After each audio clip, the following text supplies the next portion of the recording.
Hello, hello, hello, hello, hello. Am I audible to you all? Am I audible? Am I visible? Am I visible? Hello मेरे बच्चे, कैसे हैं आप लोग? I hope you all are doing great at your home. तो आज फिर से आ चुका है कंपनी लॉ का वन शॉट्स और चैप्टर बहुत ही अमेजिंग है, बहुत ही स्कोरिंग है। अभी रिसेंटली हमारी कंपनी लॉ की मैराथन हुई थी, उस पे आप लोगों ने बहुत बहुत बहुत प्यार दिया। तो मैंने सोचा कि कुछ चैप्टर्स जो हमारे मैराथन में कवर हो गए थे वो तो हमने एकदम अप्रोप्रिएटली कवर किए थे, लेकिन कुछ चैप्टर्स जो मैराथन में कवर नहीं हो पाए थे, क्यों ना मैं अपने बच्चों को उनका वन शॉट दे दूं। तो मेरे बच्चे आज जो है हम डिपॉजिट्स का वन शॉट लेकर आ चुके हैं। ये जो चैप्टर है हमारे एग्जाम में 5 to 8 मार्क्स का आता ही आता है and trust me on this, it is really really really easy. तो सबसे पहले एकदम बैक स्ट्रेट, चेहरे पे हल्की सी स्माइल, अपने नोट्स खोल लीजिए, लिखना वगैरह नहीं है बिकॉज फॉर मी आप यहाँ पर रिवाइज कर रहे हो तो ज्यादा लिखना जो है वो नहीं है। फटाफट से आइए हम अपने चैप्टर को स्टार्ट करते हैं। अच्छा, जब हम मेरे बच्चे डिपॉजिट्स की बात करते हैं तो डिपॉजिट्स होता क्या है? Deposits is a kind of loan. ये नहीं चल रहा क्या? ओके, ऐसे चलाना है, गलती मैं गलत हूं। आइए, सो ओहो करंट लग गया यार। चलो आइए, deposits it's a kind of loan. Deposits क्या है मेरे बच्चे? काइंड का लोन है। जो कौन ले रही है? जो कंपनी ले रही है। मैम एक बात बताओ, कंपनी डिबेंचर्स भी इशू कर सकती है, बिल्कुल। कंपनी शेयर्स भी इशू कर सकती है, बिल्कुल। तो कंपनी डिपॉजिट्स क्यों ले रही है? देखो मेरे बच्चे, जो शेयर्स और डिबेंचर्स होते हैं, शेयर्स ऑब्वियसली आप अपना वोटिंग राइट्स दे रहे हो, आप अपनी इक्विटी दे रहे हो, right. Debenture is a long term borrowing, but जब मेरे को पैसा थोड़े टाइम के लिए चाहिए तो उसको मैं डिपॉजिट्स के थ्रू जो है वो एक्सेप्ट कर सकती हूं।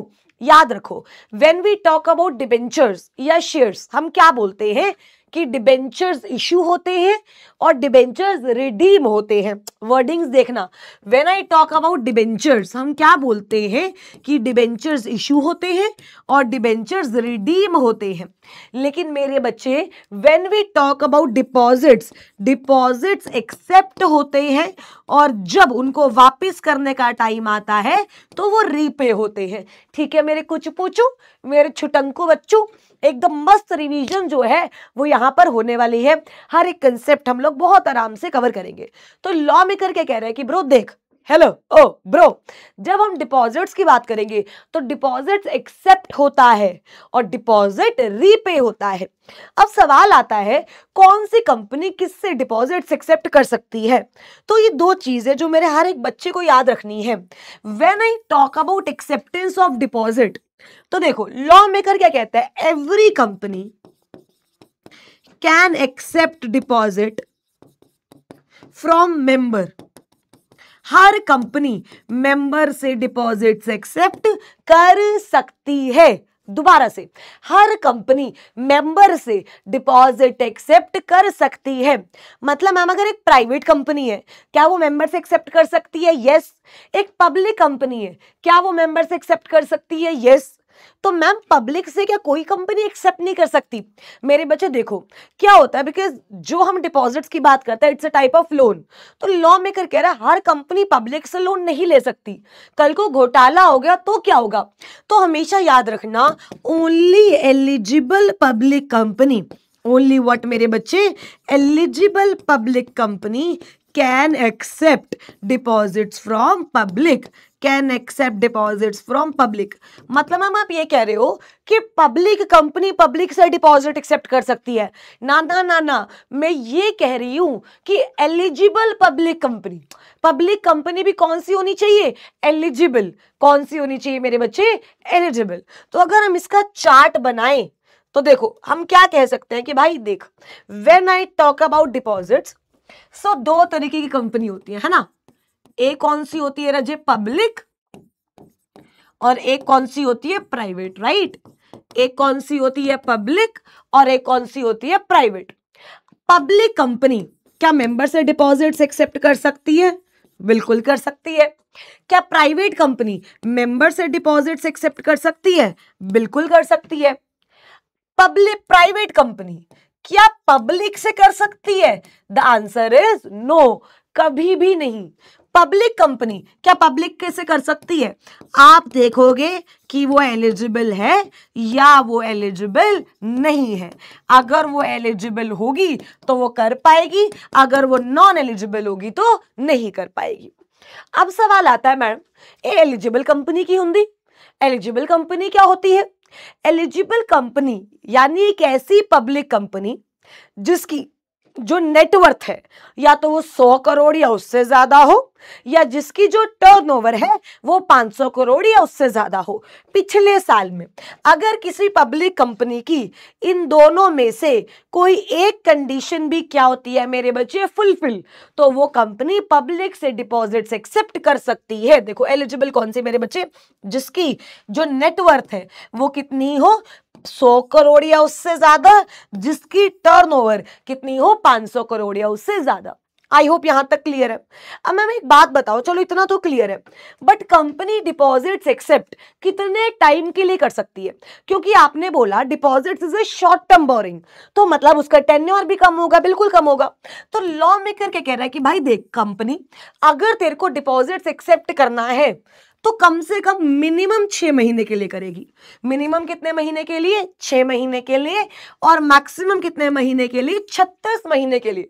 मतलब 6 महीने से कम के लिए या 36 महीने से ज्यादा के लिए डिपॉजिट्स आप एक्सेप्ट नहीं कर सकते हो।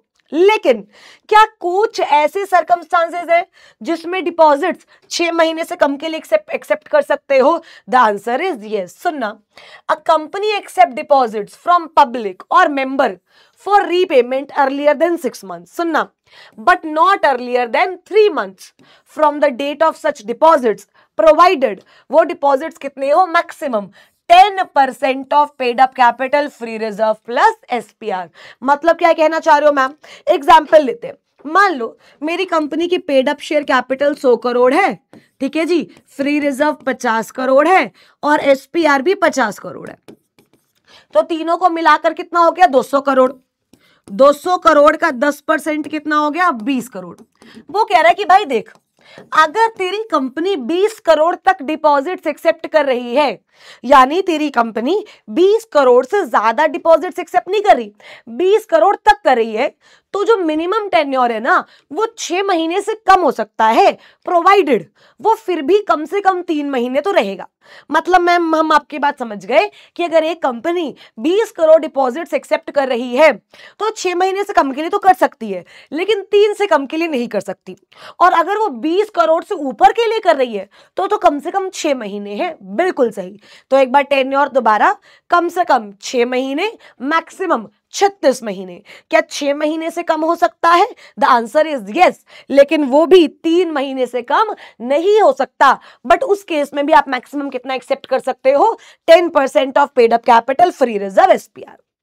अब लॉ मेकर एक बार बोलता है कि भाई देख, या तो आप डिपॉजिट्स एक्सेप्ट करोगे, समझो, या तो आप डिपॉजिट्स एक्सेप्ट करोगे मेंबर से या तो करोगे पब्लिक से। यस और नो?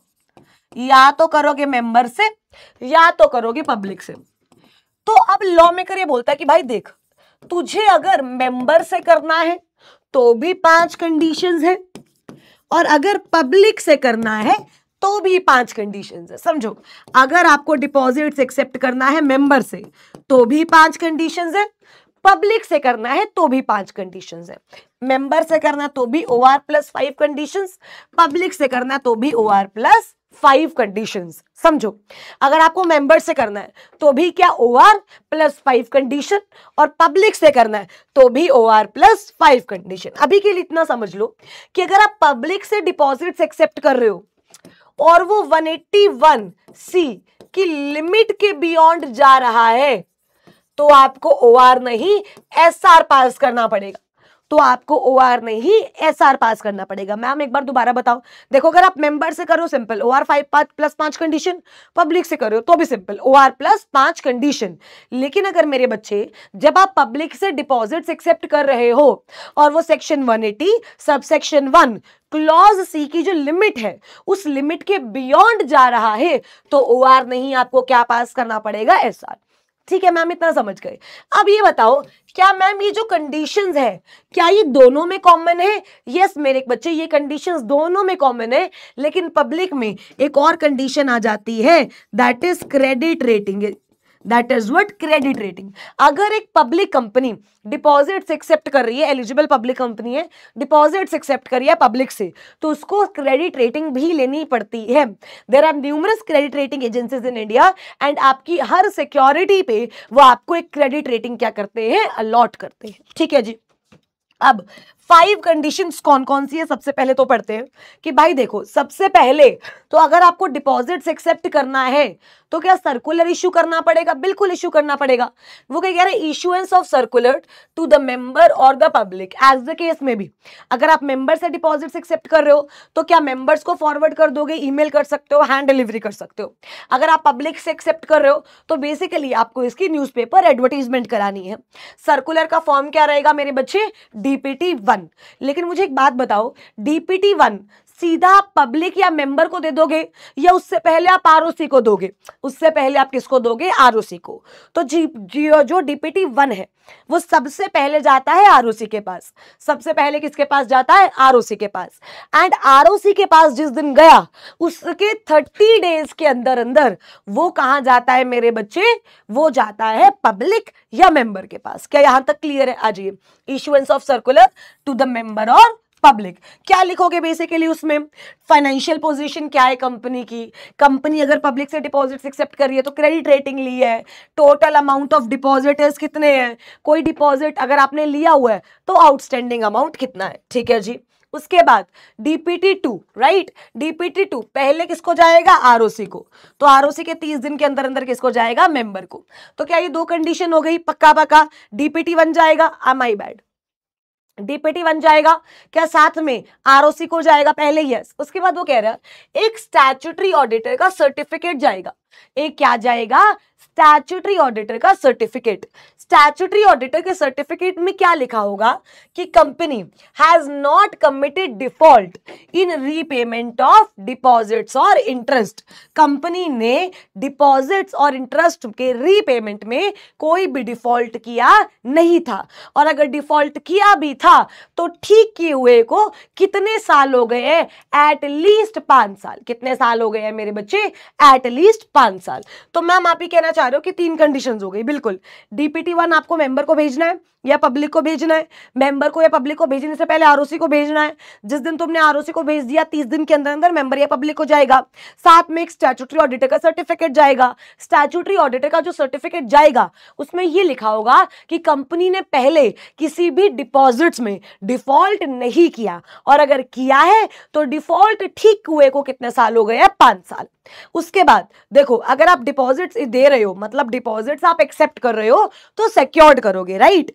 अगर वो अनसिक्योर्ड है तो भी कोई दिक्कत नहीं है, बट अगर वो पार्शियली सिक्योर्ड है तो हम उन्हें अनसिक्योर्ड ही मानेंगे। अगर वो क्या है, पार्शियली सिक्योर्ड, तो हम उन्हें क्या मानेंगे, अनसिक्योर्ड। मतलब अगर आप डिपॉजिट्स इशू कर रहे हो, राइट, डिपॉजिट्स एक्सेप्ट कर रहे हो, तो या तो वो सिक्योर्ड होंगे या तो वो अनसिक्योर्ड होंगे। अगर वो सिक्योर्ड है तो मतलब वो पूरे अमाउंट पे सिक्योरिटी क्रिएटेड है। अगर आपने आधे अमाउंट पे सिक्योरिटी क्रिएटेड की है तो हम क्या मान लेंगे, उन्हें अनसिक्योर्ड। 4 कंडीशन हो गई। और एक 5वीं कंडीशन आती है मेरे बच्चे, डिपॉजिट रीपेमेंट रिजर्व। क्या कंडीशन आती है, deposit repayment reserve. Law maker क्या कह रहा है कि भाई देख, उतने अमाउंट ऑफ डिपॉजिट्स जो तेरे नेक्स्ट ईयर मैच्योर हो रहे हैं, ध्यान से सुनना, उतने अमाउंट ऑफ डिपॉजिट्स जो तेरे नेक्स्ट ईयर मैच्योर हो रहे हैं, उसका 20% तू इस साल की 30 अप्रैल तक एक अलग अकाउंट में डाल दियो। देखो, मान लो अगर अगले साल मेरे 100 करोड़ के डिपॉजिट्स मैच्योर हो रहे हैं तो 100 करोड़ का 20% कितना हुआ, 20 करोड़। तो 20 करोड़ इस साल कि 30 अप्रैल तक मैं एक अलग बैंक अकाउंट में डाल दूं, जिसको मैं क्या बोलूं, डिपॉजिट रीपेमेंट रिजर्व। जिसको मैं क्या बोलूं, डिपॉजिट रीपेमेंट रिजर्व। तो एक बार दोबारा देखो, चाहे आप डिपॉजिट्स एक्सेप्ट कर रहे हो मेंबर से, चाहे कर रहे हो पब्लिक से, क्या OR प्लस ये 5 कंडीशंस कॉमन है? यस, OR प्लस ये 5 कंडीशंस क्या है मेरे बच्चे, कॉमन। अब लॉ मेकर यहाँ पे क्या कह रहा है कि भाई अगर तुम पब्लिक से कर रहे हो तो क्या लेनी पड़ेगी आपको, क्रेडिट रेटिंग। क्या लेनी पड़ेगी मेरे बच्चे, credit rating. I hope we are done up till here, right. अब ये 5 कंडीशंस फटाफट से रिवाइज करते हैं।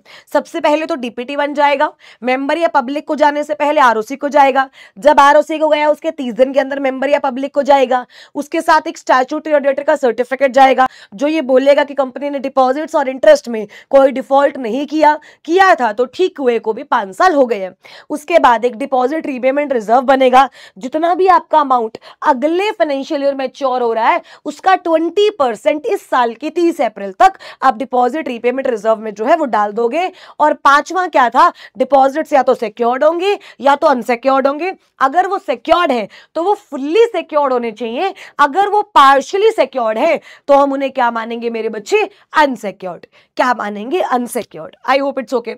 अब लॉ मेकर कह रहे हैं कि भाई देख, वैलिडिटी ऑफ डीपीटी 1, जो तुम डीपीटी 1 इशू कर रहे हो मेंबर को या पब्लिक को, उसकी वैलिडिटी कब तक होगी, मतलब कब तक लोग तुम्हें पैसा दे सकते हैं और कब तक तुम उस पैसे को एक्सेप्ट कर सकते हो। हमने बोला expiry of 6 months from the date of the close of financial year in which it is issued और डेट ऑफ एजीएम, और if AGM is not held, last date of AGM whichever is earlier। अब इसका मतलब क्या, example लेते हैं, देखो एक एक करके। मान लो मैंने जो डीपीटी 1 इशू किया था, मेरे बच्चे 1 जुलाई 2026। कब इशू किया था, 1 जुलाई 2026। तो लॉ मेकर क्या कह रहा है, एक्सपायरी ऑफ 6 months, यहां से 6 महीने नहीं बोल रहा, from the closure of financial year in which it is issued. मतलब ये कौन से फाइनेंशियल ईयर में इशू हुआ है मेरे बच्चे, 26-27। ये फाइनेंशियल ईयर खत्म कब होगा, 31 मार्च 2027। तो कह रहा जब ये फाइनेंशियल ईयर खत्म हुआ, या तो इसके 6 महीने के अंदर अंदर, ये 6 महीना कब खत्म होगा, 30 सितंबर 2027, या जिस दिन तुमने एजीएम कराई, मान लो मेरी एजीएम हो गई 1 सितंबर 2027, या फिर अगर तुमने मान लो एजीएम नहीं कराई तो लास्ट डेट एजीएम की क्या होनी चाहिए थी, वो भी 30 सितंबर होनी चाहिए थी, विच एवर इज अर्लियर। तो इसकी जो वैलिडिटी है वो 1 सितंबर 27 तक आएगी। इसकी वैलिडिटी कब तक आएगी, 1 सितंबर 2027 तक। मतलब जो आपने डीपीटी 1 इशूड किया उसकी वैलिडिटी कब तक आएगी, या तो साल की एजीएम नहीं हुई तो लास्ट डेट ऑफ एजीएम, या फिर जिस साल तुमने डीपीटी 1 इशू किया उसका जो फाइनेंशियल ईयर क्लोज हुआ उसके 6 महीने के अंदर। बहुत सारे बच्चे क्या करते हैं, जब डीपीटी 1 इशू किया उसके 6 महीने ले लेते हैं, नहीं, उसके 6 महीने की तो बात ही नहीं हुई। कौन से 6 महीने की बात हुई है, जब वो साल खत्म हो गया उसके बाद जो 6 महीने हुए। क्या क्लियर है, एक बार दोबारा, expiry of 6 months from the date of closure of financial year, date of AGM, और if AGM is not held, last date of AGM. अब एक सवाल आता है कि मैम आप मेरे को एक बात बताओ, चलो डीपीटी 1 तो हमने कर लिया, कोई दिक्कत नहीं है, अब कंपनी डिपॉजिट्स कितना कितना एक्सेप्ट कर सकती है, आप मेरे को ये बताओ। आप मेरे को बताओ कि कंपनी डिपॉजिट्स कितना कितना एक्सेप्ट कर सकती है। उसके लिए मेरे बच्चे मैं 5 तरीके की कंपनीज लेती हूँ, राइट। एक तो होगी एलिजिबल पब्लिक कंपनी, एक नॉर्मल पब्लिक कंपनी जो कि क्या है, इनएलिजिबल, ठीक है, एक प्राइवेट कंपनी टाइप 1, एक स्टार्टअप प्राइवेट, और एक प्राइवेट कंपनी जो 3 कंडीशन सेटिस्फाई करती है, यानी टाइप 2 प्राइवेट कंपनी। यानी टाइप 2 प्राइवेट कंपनी, ये क्वेश्चन आपके पेपर में आ सकता है। देखो कौन सी कंपनी कितना कितना डिपॉजिट्स एक्सेप्ट कर सकती है, ये है मेरा सवाल। तो लॉ मेकर ने कहा ठीक है, कंपनी को तो 5 कैटेगरीज में डिवाइड करें। एक तो होगी तेरी एलिजिबल कंपनी, एक होगी तेरी पब्लिक कंपनी, एक होगी तेरी प्राइवेट कंपनी, एक होगी तेरी स्टार्टअप कंपनी, और एक होगी प्राइवेट कंपनी टाइप 2। अच्छा, टाइप 2 मतलब एक ऐसी प्राइवेट कंपनी जो 2 कंडीशन सेटिस्फाई कर रही है, एक ऐसी प्राइवेट कंपनी जो 2 कंडीशन सेटिस्फाई कर रही है। क्या यहां तक क्लियर है, डन। अब आगे बढ़ते हैं। अब लॉ मेकर ये बात बोल रहा है कि भाई देख, सुन मेरी बात, आप कितना कितना डिपॉजिट्स एक्सेप्ट कर सकते हो, इतना तो हमें पता है कि एलिजिबल पब्लिक कंपनी के अलावा कोई भी कंपनी पब्लिक से डिपॉजिट्स एक्सेप्ट नहीं कर सकती। तो आउटसाइडर से सब में नील नील नील डाल दिया। क्या इतनी बात क्लियर है? क्योंकि आउटसाइडर से सिर्फ कौन सी कंपनी कर सकती है? Eligible public company. Ineligible public company outsider से एक्सेप्ट नहीं कर सकती, प्राइवेट कंपनी आउटसाइडर से एक्सेप्ट नहीं कर सकती, स्टार्टअप कंपनी आउटसाइडर से एक्सेप्ट नहीं कर सकती, और प्राइवेट कंपनी जो 3 कंडीशन फुलफिल करे वो भी आउटसाइडर से एक्सपेक्ट नहीं कर सकती। चलो जी ठीक है, कितना कर सकती है? वो कह रहा है अगर एक पब्लिक कंपनी है तो आप मेंबर से कर सकते हो 35%, अगर प्राइवेट कंपनी टाइप 1 तो आप मेंबर से कर सकते हो 100%, स्टार्टअप कंपनी है मेंबर से अनलिमिटेड, प्राइवेट कंपनी है मेंबर से अनलिमिटेड। और अगर आप एलिजिबल पब्लिक कंपनी हो तो आपको 2 पार्ट्स में देखा जाएगा कि आप गवर्नमेंट हो या आप नॉन गवर्नमेंट हो। अगर आप गवर्नमेंट एलिजिबल हो तो आप दोनों से मिला करके 35% कर सकते हो, और अगर आप एलिजिबल हो बट नॉन गवर्नमेंट हो तो मेंबर से आप कर सकते हो 10%, आउटसाइडर से आप कर सकते हो 25%। लेकिन मैम जो आप ये परसेंटेज बोल रही हैं, ये परसेंटेज किसका निकलेगा? ये परसेंटेज निकलेगा मेरे बच्चे paid up share capital plus free reserve plus SPR का। किसका निकलेगा? Paid up share capital plus free reserve plus SPR. एक बार याद करते हैं मैम, देखो इतना तो हमें क्लियर है कि पब्लिक एलिजिबल कंपनी के अलावा कोई भी कंपनी पब्लिक से तो एक्सेप्ट कर ही नहीं सकते, तो उसमें नील आएगा। अब एक मान लो इनएलिजिबल पब्लिक कंपनी है, वो मेंबर से कितना कर सकती है? 35%। स्टार्टअप मेंबर से कितना कर सकता है? Unlimited. Private company type 1 member से कितना कर सकती है? 100%। प्राइवेट कंपनी टाइप 2 मेंबर से कितना कर सकती है? अनलिमिटेड। और अगर आप एलिजिबल पब्लिक कंपनी हो तो 2 सिचुएशंस होंगी, या तो आप गवर्नमेंट हो या तो आप नॉन गवर्नमेंट हो। अगर आप गवर्नमेंट हो तो दोनों से मिला करके 35%, और अगर आप नॉन गवर्नमेंट हो तो मेंबर से 10%, आउटसाइडर से 25%। और ये परसेंटेज किसका निकलेगा? Paid up share capital plus free reserve plus SPR. आई हो यहां तक आपको याद हो गया हो, कोई दिक्कत कोई परेशानी? अब ये सवाल आता है कि मैम ये देखो आप समझो, ये प्राइवेट कंपनी आपने बोला जो 3 कंडीशन सेटिस्फाई कर रही है, ये 3 कंडीशंस कौन सी हैं? सबसे पहली कंडीशन, ना तो आप किसी की होल्डिंग हो, ना एसोसिएट हो, ना सब्सिडरी हो। मतलब ना तो आपका कोई है ना आप किसी के हो, ना तो आपका कोई है ना आप किसी के हो। तो लॉ मेकर क्या कह रहा है? नॉट एसोसिएट और सब्सिडरी और होल्डिंग कंपनी। ना तो आप किसी की एसोसिएट हो, ना आप किसी की सब्सिडरी हो, ना आप किसी की होल्डिंग हो। उसके बाद आपने पहले जो डिपॉजिट्स ले रखे हैं उन डिपॉजिट्स में कोई भी जो डिफॉल्ट है वो नहीं कर रखा हो। और तीसरी कंडीशन, आपने जो लोन ले रखा है वो लोन मैक्सिमम कितना होना चाहिए? उसने मेरे को 2 लिमिट्स दे दी। वो कह रहा है इन दोनों में से जो कम है ना उससे भी कम का तेरा लोन होना चाहिए। अब लिमिट कितनी है? Twice of paid up capital और 50 crore, which ever is less. अब मान लो मेरी पेड अप कैपिटल 10 करोड़ है तो twice of paid up capital हो गया 20 करोड़ और 50 crore, which ever is less. मतलब जो मेरा लोन है वो 20 करोड़ से भी नीचे होना चाहिए।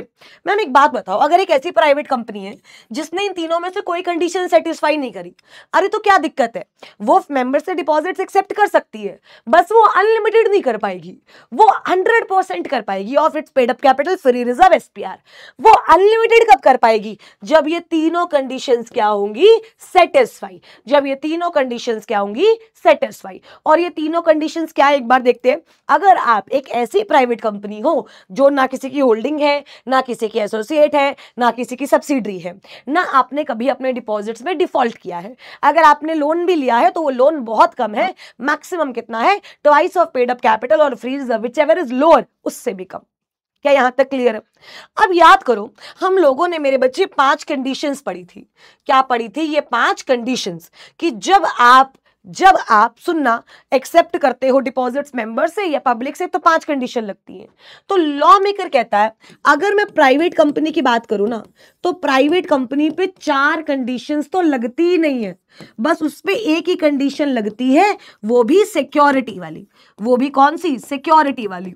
मतलब प्राइवेट कंपनी को DPT1 नहीं देना, DPT1 ROC को फाइल नहीं करना, स्टैट्यूटरी ऑडिटर से सर्टिफिकेट नहीं लेना, डिपॉजिट रीपेमेंट रिजर्व क्रिएट नहीं करना।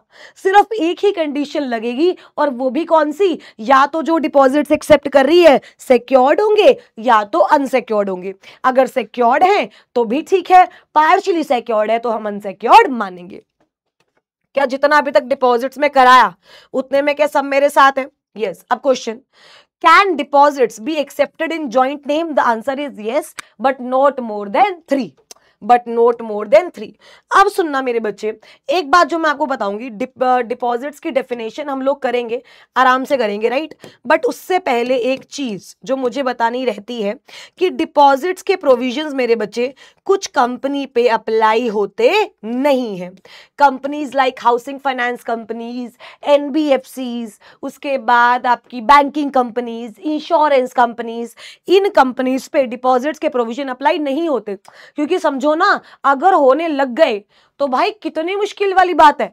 अगर इन कंपनी पे डिपॉजिट्स के प्रोविजन अप्लाई होने लग गए तो कितनी मुश्किल वाली बात है। मतलब अगर कोई कंपनी, अगर बैंकिंग कंपनी है, हाउसिंग फाइनेंस है, नॉन बैंकिंग फाइनेंशियल कंपनी है, इंश्योरेंस कंपनी है, तो उसको डिपॉजिट्स के प्रोविजन जो है वो फॉलो नहीं करने। क्या यहां तक क्लियर है? यहां तक किसी को कोई भी डाउट? ओके, ठीक है, हम ये कर चुके हैं, ये कर चुके हैं। अच्छा, डिपॉजिटर कौन होगा? या तो मेंबर या तो पब्लिक। मेंबर अगर डिपॉजिट दे रहा है तो दैट इज मेंबर होगा, राइट। आइए, उसके बाद वैलिडिटी हो गई हमारी। अब वो कह रहा है जैसे ही मेरे बच्चे आपके पास मनी आएगी, आपको विद इन 21 डेज क्या दे देनी है? Deposit receipt. जैसे ही मेरे पास आज पैसा आया है डिपॉजिट्स का, उसके 21 दिन के अंदर अंदर मुझे डिपॉजिट रिसीट जो है वो दे देनी है। और जो डिपॉजिट रिसीट होगी वो साइंड होगी by the authorised person, by the authorised person. अब एक सवाल आता है, मैम डिपॉजिट्स का मतलब क्या होता है? Section number 2 clause 31, section number कौन सा मेरे बच्चे? 2 क्लॉज 31। अब जब मैं सेक्शन नंबर 2 क्लॉज 31 की बात करती हूँ ना, तो वो मुझे ये नहीं बताता कि डिपॉजिट्स क्या है, वो मुझे ये बताता है कि डिपॉजिट्स क्या नहीं है। दोबारा, हमें क्या पता है कि भाई देख, every receipt of money by a company is deposit. Company के पास हर जो पैसा आ रहा है वो क्या है मेरे बच्चे? डिपॉजिट्स। लेकिन 2 क्लॉज 31 बोलता है कि कुछ पैसों को छोड़कर, और इसकी जो लिस्ट है वो बहुत बड़ी है। तो हमें क्या सारी लिस्ट याद करनी है? यस। कि इस पे सवाल आ सकते हैं? यस। जब हमने क्लास में कराया था तो हमने ऑब्वियसली इस पर बहुत टाइम लगाया था, और अभी भी मैं सोच रही हूँ कि आज हम एक बार इनको नॉर्मल तरीके से करते हैं। फिर I will post a video of 10-15 minutes only, जिसमें हम सिर्फ डिपॉजिट्स की डेफिनेशन कवर करेंगे, सो दैट उससे आपको और ज्यादा क्लियरिटी मिल सके। एक बार क्या क्या देखो, कह रहा following categories of amount are not considered as deposits. क्या डिपॉजिट्स है मुझे ये नहीं पता, बट क्या डिपॉजिट्स नहीं है मुझे ये पता है। तो एक बार देखते हैं कि क्या डिपॉजिट्स नहीं है। तो लॉ मेकर कह रहा है any amount received from central government, state government as grant, obviously deposit नहीं है। पैसा कहीं और से आया है लेकिन repayment is guaranteed by CGST, वो भी डिपॉजिट्स नहीं है। Amount received from local authorities, deposits नहीं है। Amount received from statutory authority, deposits नहीं है। Amount received from the foreign government, international banks, multilateral financial institution, deposits नहीं है। Amount received public financial institutions, banks, regional financial institution, deposit नहीं है। Amount received by company from any other company, deposits नहीं है। आपने commercial paper issue किया है, deposits नहीं है। किसी ऐसे पर्सन से पैसा आया है जो कंपनी का डायरेक्टर है, डिपॉजिट्स नहीं है। अगर मान लो प्राइवेट कंपनी है, प्राइवेट कंपनी के डायरेक्टर के रिलेटिव से पैसा आया है, डिपॉजिट नहीं है। लेकिन पब्लिक कंपनी के डायरेक्टर के रिलेटिव से पैसा आया है, डिपॉजिट है। Any non interest bearing amount held interest, deposit नहीं है। Amount received by Nidhi company, deposit नहीं है। शेयर एप्लीकेशन मनी आई थी, या तो 60 दिन के अंदर अंदर आपने उसको शेयर अलॉट कर दिए, नहीं किए तो 15 दिन में रिफंड कर दिया, लेकिन अगर रिफंड नहीं किया तो आफ्टर 75 डेज वो डिपॉजिट बन जाएगा। Any amount received by Nidhi company, received by chit fund, deposits नहीं है। अब उसके बाद ठीक है, डायरेक्टर वाला हो गया। Any amount raised through secured debenture, deposit नहीं है। अब ये हम क्लास में करते हैं, या तो सिक्योर डिबेंचर इशू करके पैसा आया है, या डिबेंचर लिस्टेड है पैसा आया है, या डिबेंचर कन्वर्टेबल है पैसा आया है। अगर डिबेंचर में इन तीनों में से एक भी साइन है ना, तो फिर वो डिपॉजिट्स नहीं माना जाएगा। मतलब अगर मेरे डिबेंचर या तो सिक्योर्ड है, या तो मेरे डिबेंचर लिस्टेड है, या तो मेरे डिबेंचर कन्वर्टेबल है, तो मतलब उनको डिबेंचर मानूंगी, डिपॉजिट्स नहीं मानूंगी। उसके बाद amount received from an employ not exceeding his annual salary, a non interest bearing under contract of employment. Advance आया for supply of goods and services provided 365 दिन में वो पैसे की सर्विसेज या गुड्स दे दो, नहीं दे पाए तो अगले 15 दिन में रिफंड कर दो, नहीं कर पाए तो वो डिपॉजिट्स बनेगा। Advance for sale of immovable property. उसके बाद एडवांस आया for security deposit for performance of supply of goods and services. Advance for providing future services, right. उसके बाद ये तो हो गया हमारा डज नॉट एक्सीड प्रीवियर। उसके बाद एडवांस आया for subscription towards publication. Advance received allowed by the sectoral regulator. Advance received under the long term projects. उसके बाद प्रमोटर लोन लेकर आया है इन pursuance of the condition imposed by the lending institution. ठीक है, लोन या तो प्रमोटर ने दिया या तो उसके रिलेटिव ने दिया है। जब आपने बैंक का लोन वापस करा तो आपने प्रमोटर का भी लोन वापस कर दिया, अगर नहीं करा तो वो डिपॉजिट्स मान लिया जाएगा। स्टार्टअप कंपनी से पैसा आया है 25 लाख रुपीज और मोर, 25 lakh rupees or more in a single tranche by way of convertible note. Amount received by company from alternate investment funds, venture capital funds, mutual funds, infrastructure investment trust, वो भी जो है deposit नहीं है। अरे ma'am कैसे याद करें? आओ मैं याद कराती हूँ। चलो देखो, जितना हो सकता है ना उतना भी याद करने की कोशिश करते हैं। आ जाओ मेरे साथ आना। वो अभी हमें एज पर सेक्शन 2 क्लॉज 31 हमें क्या पता करना है कि क्या डिपॉजिट्स है या क्या डिपॉजिट्स नहीं है। क्या डिपॉजिट्स नहीं है। एक बार एनी अमाउंट जो सीजीएसडी से आया है डिपॉजिट नहीं है, आया कहीं और से है, रीपेमेंट सीजीएसडी ने गारंटी किया है, डिपॉजिट नहीं है। लोकल अथॉरिटी पैसे पैसा आया है, डिपॉजिट नहीं है। स्टैट्यूटरी अथॉरिटी से पैसा आया, डिपॉजिट नहीं है। किसी और कंपनी से आपने लोन लिया है, सेक्शन 186 लगता है, inter corporate loan guarantee investment security, deposit नहीं है। पैसा आरबीआई के किसी इंस्ट्रूमेंट को या कॉमर्शियल पेपर इशू करके आया है, डिपॉजिट नहीं है।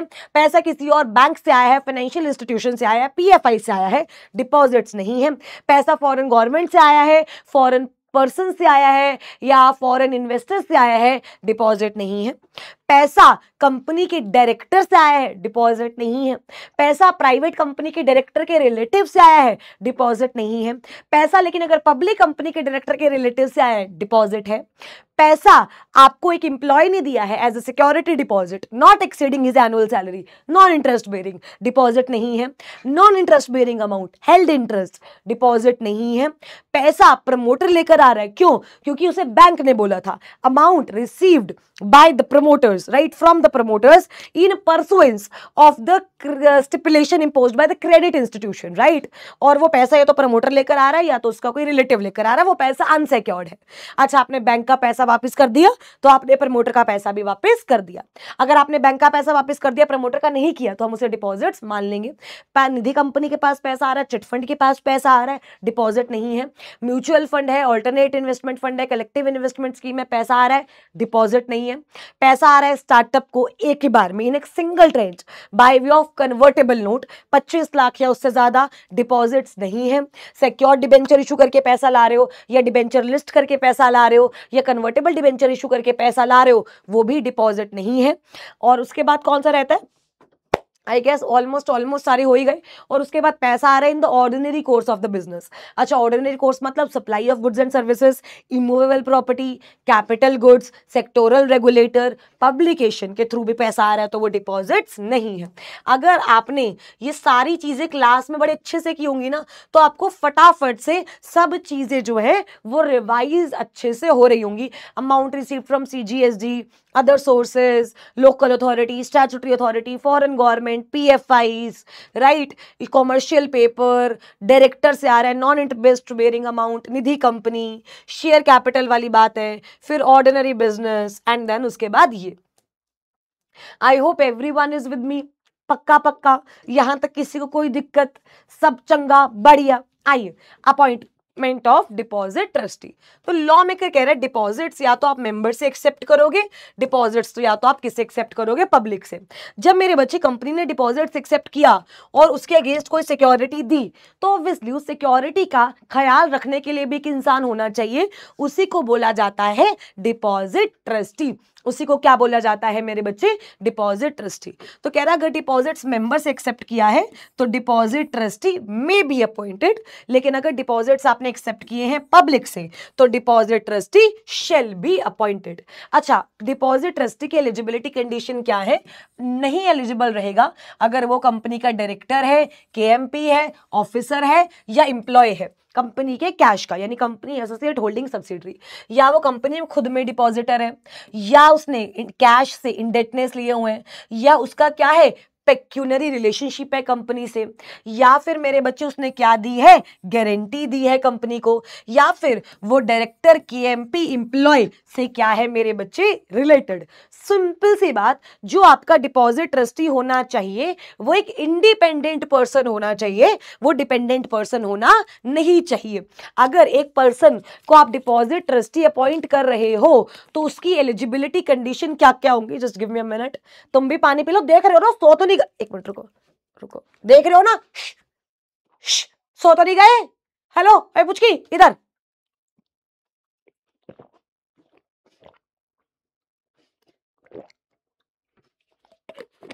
अगर आपने ये चैप्टर पहले एक बार भी पढ़ रखा है तो मुझे ऐसा लगता है बहुत ही फ्लो में आपकी चीजें जो हैं वो अच्छे से रिवाइज हो रही होंगी, राइट। आइए, तो क्या कह रहा है कि आप एट डिपॉजिट ट्रस्टी बनने के लिए एलिजिबल नहीं हो। कब एलिजिबल नहीं हो मेरे बच्चे, समझो। अगर आप कंपनी के डायरेक्टर हो, केएमपी हो, एम्प्लॉय हो, ऑफिसर हो, कंपनी के एसोसिएट के, सब्सिडरी के, होल्डिंग के, या फिर आप उनसे रिलेटेड हो, ठीक है जी। आपने कंपनी से क्या लिया है, पैसा, ठीक है। आपका कंपनी से पेक्यूनरी रिलेशनशिप है, मतलब मॉनेटरी रिलेशनशिप है, ठीक है। आपने गारंटी दी है, या आप कंपनी में क्या हो, डिपॉजिटर। अब वो कह रहे हैं जब भी कोई कंपनी में debenture trustee, sorry deposit trustee appoint होगा तो उनके बीच में एक डीड एग्जीक्यूट होगी इन द फॉर्म डीपीटी 2। कौन से फॉर्म में होगी मेरे बच्चे, डीपीटी 2। एंड डीपीटी 2 जो है वो एग्जीक्यूट होना चाहिए at least 7 days before issuing DPT 1। DPT 1 issue करने के कम से कम 7 दिन पहले, कम से कम 7 दिन पहले आपको क्या करना है मेरे बच्चे, आपको डिपॉजिट ट्रस्ट डीड जो है वो बना लेनी है। अब वो कह रहे डिपॉजिटर का मतलब क्या होता है मेरे बच्चे, डिपॉजिटर का मतलब क्या होता है समझो, जो या तो पब्लिक है या तो मेंबर है जो डिपॉजिट दे रहा है।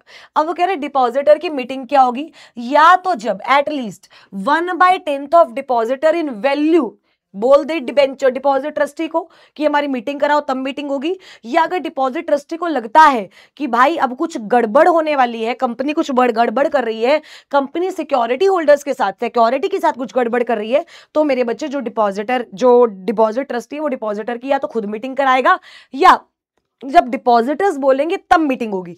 अच्छा, कम से कम कितने डिपॉजिटर्स बोले, उतने डिपॉजिटर्स जिनके पास कितना है 1/10 ऑफ वैल्यू, जिनके पास कितना है मेरे बच्चे 1/10 ऑफ वैल्यू। अब कंपनी को अपने रजिस्टर्ड ऑफिस में मेंटेन करना है एक डिपॉजिट्स का रजिस्टर, जिसमें लिखेगी name, address of the depositors, कौन सी सिक्योरिटी अगर आपने गिरवी रखी है तो कौन सी गिरवी रखी है, ड्यू डेट, पेमेंट और इंटरेस्ट की कब है, डिपॉजिट रिसीट नंबर क्या है, याद है जो 21 दिन के अंदर अंदर इशू होता था, date and amount of each deposits, and entries in the register shall be made within 7 days from issuance of receipt। आप रजिस्टर में कम से कम कितने दिन में एंट्री कर दोगे, 7 दिन में एंट्री हो जानी चाहिए। अब आता है return of deposits in the form DPT 3। वो क्या कह रहा है मेरे बच्चे, हर साल बिफोर 30 जून, 30 जून से पहले पहले आपको आरओसी को रिटर्न ऑफ डिपॉजिट्स देनी है इन द फॉर्म डीपीटी 3। एक बार दोबारा, हर साल 30 जून से पहले पहले आपको आरओसी को क्या देनी है, रिटर्न ऑफ डिपॉजिट्स। क्या देनी है मेरे बच्चे, रिटर्न ऑफ डिपॉजिट्स। फिर ये जो चैप्टर है ये फॉलोइंग कंपनीज पे नहीं लगेगा, हमने पढ़ा है, एनबीएफसीज पे नहीं लगेगा, हाउसिंग फाइनेंस पे नहीं लगेगा, बैंकिंग कंपनीज पे नहीं लगेगा, और such other company specified by CG in consultation with RBI. उसके बाद डैमेजेस फॉर फ्रॉड, अगर कंपनी सेक्शन 74 इज लाइक अगर आपने पहले इशू कर रखे, पहले एक्सेप्ट कर रहे हैं इस एक्ट के आने से पहले, तो 447 लगेगा। बट अब जो पनिशमेंट है मेरे बच्चे, अब वो पनिशमेंट एकदम अलग है। 76A जो डिपॉजिट्स के सेक्शन है वो 73 से शुरू होकर मेरे बच्चे 76A तक जाते हैं। कहां तक जाते हैं? 73 से शुरू होकर 76A तक। लेकिन इसमें से जो करने वाले हैं वो अप्रोक्सीमेटली 73 और 76 ही है। 76 होता है acceptance of deposits from member. कौन सा है मेरे बच्चे? Acceptance of deposits from member. 76 है acceptance of deposits from public. और अगर तुमने कोई गड़बड़ी करी तो 76A लगता है पनिशमेंट्स। वो कह रहा है कंपनी को देना पड़ेगा मिनिमम 1 करोड़ और twice of amount of deposits whichever is lower which में एक्सटेंड टू 10 करोड़। और officer in default imprisonment up to 7 years और फाइन मिनिमम 25 लाख और मैक्सिमम 2 करोड़। एक बार दोबारा डिपॉजिट्स की जो पनिशमेंट है वो याद होनी चाहिए। 76A में है कंपनी पे कम या तो 1 करोड़ या तो twice of amount of deposits whichever is lower, जो कि एक्सटेंड हो सकता है 10 करोड़ तक। ऑफिसर इन डिफॉल्ट को सजा होगी कम से कम 7 साल की, फाइन लगेगा up to 25 lakh, maximum 2 crore. ठीक है जी।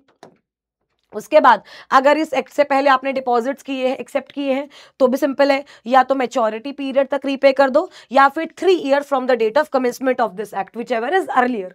मतलब इनडायरेक्टली वो यही कह रहा है कि 36 महीने में क्या कर दो मेरे बच्चे? रीपे। और अगर आप नहीं कर पाते हो तो IPF में क्या हो जाएगा? ट्रांसफर। IPF में क्या हो जाएगा मेरे बच्चे? ट्रांसफर। तो ये हमारा था डिपॉजिट्स का चैप्टर। हमने डिपॉजिट्स में क्या है, कौन सी कंपनी कब डिपॉजिट्स एक्सेप्ट कर सकती है वो कर लिया, कितने एक्सेप्ट कर सकती है वो कर लिया, ठीक है, कंडीशंस क्या है वो कर ली, कौन सी कंपनी पे कंडीशंस नहीं लगेंगी वो कर ली, डिपॉजिट्स क्या नहीं होता वो कर लिया, डिपॉजिट ट्रस्ट डीड क्या होता है वो कर लिया, डिपॉजिट ट्रस्टी कौन बन सकता है वो कर लिया, मीटिंग क्या होगी वो कर लिया, पनिशमेंट्स क्या होंगी वो कर लिया। क्या डिपॉजिट्स की अर्ली रीपेमेंट पॉसिबल है? बिल्कुल पॉसिबल है। अगर आप डिपॉजिट्स की अर्ली रीपेमेंट करते हो, this is known as premature repayment of deposits. तो जितना इंटरेस्ट बनता है उसका 1% कट करके जाता है, उसका 1% क्या करके जाता है? कट करके। तो मेरे बच्चे ये पूरा हमारा वन शॉट था डिपॉजिट्स का।